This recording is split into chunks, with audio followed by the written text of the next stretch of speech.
ধরেন কোনো কারণে একটা বাড়ির ছাদ খুলে পড়লো বা একটা টিন উড়ে গেল, তাহলে সেটাও কিন্তু বিমা অফিসে গেলে সেখানে টাকা পেয়ে যাবে বা বিমার আন্ডারে আছে। আর আমাদের দেশের মানুষদের বিশ্বাস করেন, এই বিমার কথা বললে মানুষ খালি ভুলই বোঝে।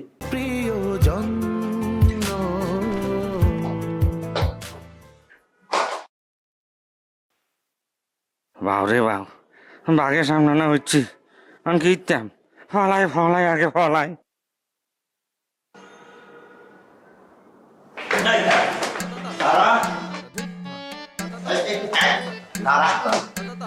এবার দৌড়াচ্ছে, এখন তুই সিদ্ধান্ত নিতে কি করবি? তুই কি বিমা কোম্পানির আন্ডারে আসবি নাকি ছাদে উঠে উপর থেকে লাভ দিয়ে আত্মহত্যা করবি, না কি করবি? শোন, এখন সিদ্ধান্ত তোর, বাস্তবায়নের দায়িত্ব তোর। এত চিৎকার চেঁচামেচি কিসের? আপনি ওনাকে এভাবে থ্রেট করছেন কেন? মানে উনি তো একজন ম্যাচিউর পারসন, সো আপনি তো ওনাকে কোনো কাজে বাধ্য করতে পারেন না। আরে এইসব আপনি কি বলতেছেন? আমি জোর করে করবো কেন? শুনেন, পৃথিবীতে সব জায়গায় বিমা আছে, সব মন্ত্রণালয়, যেমন মনে করেন শিক্ষা, স্বাস্থ্য, আবার এমনকি মনে করেন আগুন, আবার ঘরবাড়ির বিমা আছে। ধরেন কোনো কারণে একটা বাড়ির ছাদ খুলে পড়লো বা একটা টিন উড়ে গেল, তাহলে সেটাও কিন্তু বিমা অফিসে গেলে সেখানে টাকা পেয়ে যাবে বা বিমার আন্ডারে আছে।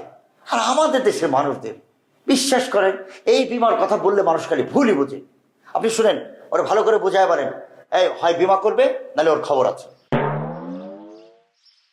না না, সেটা তো ঠিকই আছে, বিমা তো করাই উচিত। ভাইয়া, মানে আপনার ভালোর জন্যই বলছে, করে ফেলেন না বিমা। চমৎকার অভিনয় করছে না, চমৎকার অভিনয় করছে। আমরা যে হাতে নে বুঝে শুনে লইন যে কত ইকে বলবেন লাই ইকে আপনার কথাবার্তার মধ্যে টের পাইছি। আর ওনা রাখা আনা তদবির করা লাগতো না, আর অলরেডি বিমা করা আছে বুঝছেন নি? ও আছে রবিল ভাই, বিমা আছে, তাহলে কিভাবে করবে বলেন? জিয়াফা হাতেন রে কত ইকে বুঝায় কন যা, আর বিমা করার লাগতো না, বিমা আছে কত ইকে বুঝায় কন হাতেন রে। সেটাই। এই তোর কিসের বিমা আছে, কোন জায়গায় সেটা আমার বল। আর আবার মোটর সাইকেলের বিমা কি করি?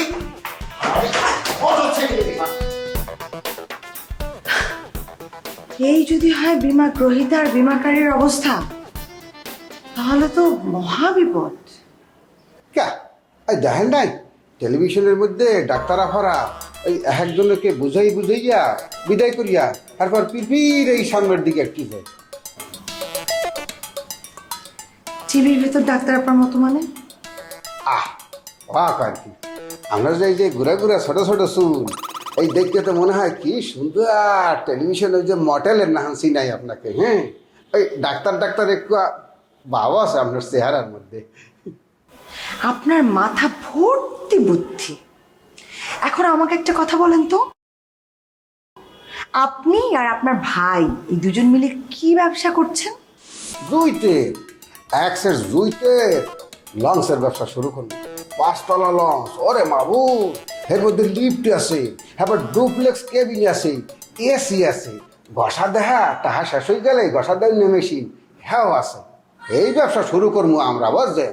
বরিশাল বলে বো করি আস্তে আস্তে বেঞ্জিয়ারিতে ঢাকা গিয়ে বেরবে, আবার হাত জকালে ঢাকা করে বরিশাল থেকে। হ্যাঁ, যদি আপনি একটু না ওঠেন, ও মটেল আপা বুঝবেনই নিয়ে যে লাংস কি জিনিস। আমার তাতে কিছু বোঝার দরকার নেই। আমি আপনার কাছে জানতে চাইছি যে আপনি কি এমন ব্যবসা শুরু করেছেন যে রাতারাতি আপনারা গাড়ি কিনে ফেললেন? গাড়ি তোমরা কিনে নিয়ে কথা চলবে একদম। চলো না, আপনাকে আমি বুঝেই করতেছি।